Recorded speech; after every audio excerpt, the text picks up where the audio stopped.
जैसा कि पिछले एपिसोड में हमने देखा कि कैसे लाइट अपने स्टॉकर का नाम निकलवाने के लिए एक प्लान बनाता है और क्लेवरली उसका नाम निकलवा भी लेता है। अब आगे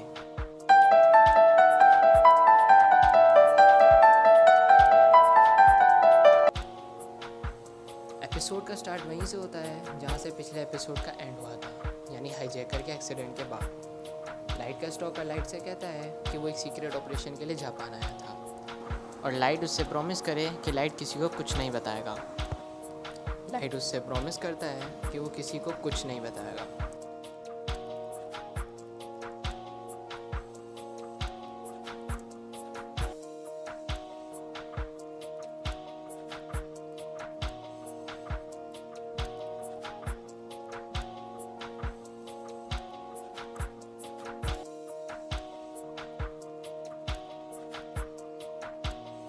तभी सीन चेंज होता है और रे अपनी फियांसे को हाईजैकिंग इंसिडेंट के बारे में बताता है और उसकी फियांसे उसको कीरा केस से रिलेट करने लगती है। और यहाँ हमें ये भी पता लगता है कि वो काफ़ी अच्छी FBI एजेंट भी रह चुकी है। Gods of death. L, do you know? Gods of death. Light कहता है कि अगर उसने अभी रे का नाम लिखा तो वो मुसीबत अपनेगा, इसलिए वो एक हफ्ते बाद रे का नाम लिखेगा। दूसरी तरफ वदारियल को बताता है कि एक और विक्टिम मारा गया और उसने भी मरने से पहले एक नोट छोड़ा।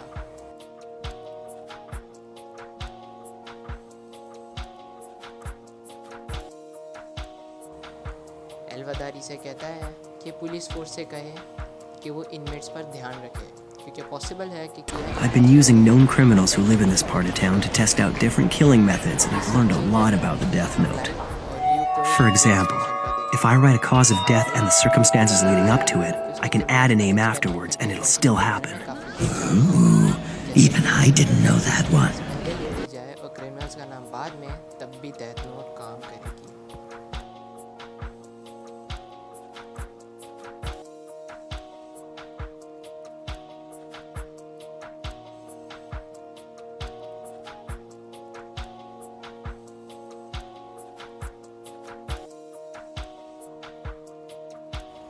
तभी वहाँ रे पेनबर आता है और लाइट उसे कहता है कि वो कीड़ा है और अगर वो पीछे मुड़ा तो लाइट उसे मार देगा। लाइट ये यकीन दिलाने के लिए कि वो कीड़ा है, वहाँ कॉफ़ी शॉप में खड़े एक पर्सन को जिसका नाम उसने पहले ही डेथ नोट में लिख दिया होता है, उसे मार देता है और बताता है कि वो बंदा पहले काफ़ी बार सेक्सुअल असॉल्ट में चार्ज हो चुका है, लेकिन एविडेंसेस ना होने की वजह से हमेशा बच जाता था।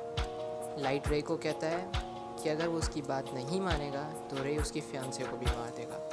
लाइट उसे एक एनवेलप, एक ईयरपीस और एक ट्रांसीवर देता है। लाइट उसे ईयरपीस कान में लगाने को कहता है और उसके इंस्ट्रक्शंस को फॉलो करने का कहता है। लाइट उसे ट्रेन पर चढ़ने को कहता है और उसे डोर के साथ वाली सीट लेने को कहता है। लाइट उससे ये भी पूछता है कि कितने FBI एजेंट्स कीरा केस के लिए जापान है, जिसके जवाब में रे कहता है कि 3-3 लोगों की 4 टीम्स है, यानी टोटल 12 मेंबर्स है।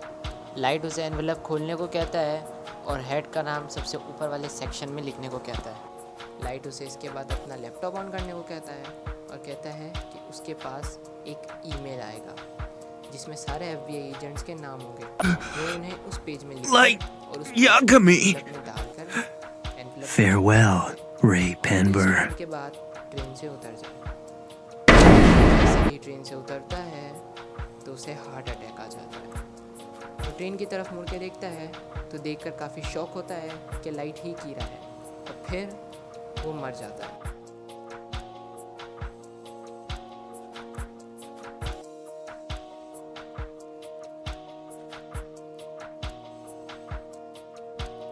तभी सीन चेंज होता है और हम देखते हैं कि FBI का डायरेक्टर एल से कहता है कि FBI उसके 12 एजेंट्स की डेथ की वजह से कीरा केस में काम नहीं करेगी।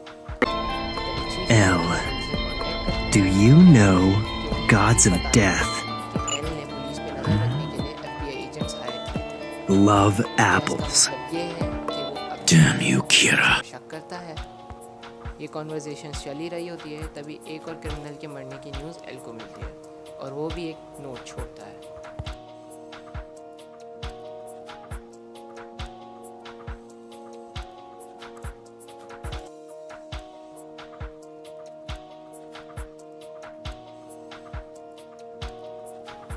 तभी सीन चेंज होता है और चीफ घर में बताते हैं कि वो कीरा केस के इंचार्ज हैं और कीरा अपने रास्ते में आने वाले हर बंदे को मार देता है, जिसके जवाब में लाइट कहता है कि अगर उन्हें कुछ हुआ तो वो खुद कीरा को ढूंढकर मार देगा।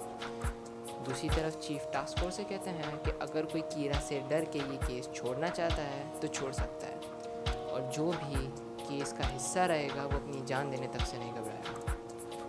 दूसरी तरफ रे की फियांसे अकेले ही कीरा को ढूंढने लग जाती है। दूसरी तरफ टास्क फोर्स में सिर्फ 6 लोग रह जाते हैं। बाकी के पुलिस मेंबर्स कहते हैं कि अब एल को भी चाहिए कि वो भी उतना ही रिस्क ले जितना हम सब ले रहे हैं और एल अपना फेस रिवील करे, जिसके जवाब में एल उन सबको मिलने के लिए बुलाता है। जवाब में से पूछता है कि एल ने पहले भी इतने सारे केसेस सॉल्व किए, तो इस केस में ऐसा क्या स्पेशल है जो उसे टास्क फोर्स की ज़रूरत पड़ रही है, जिसके जवाब में चीफ कहते हैं कि एल को शुरू से ही हमारी ज़रूरत थी, इसलिए उसने वेट किया कि कब तक पुलिस फोर्स में बस वो लोग रह जाए जो एल पर ट्रस्ट करते हैं। ये सुनकर एक मेंबर गुस्से में इन्वेस्टिगेशन छोड़कर चला जाता है और यहाँ हमारा आज का एपिसोड ख़त्म होता है।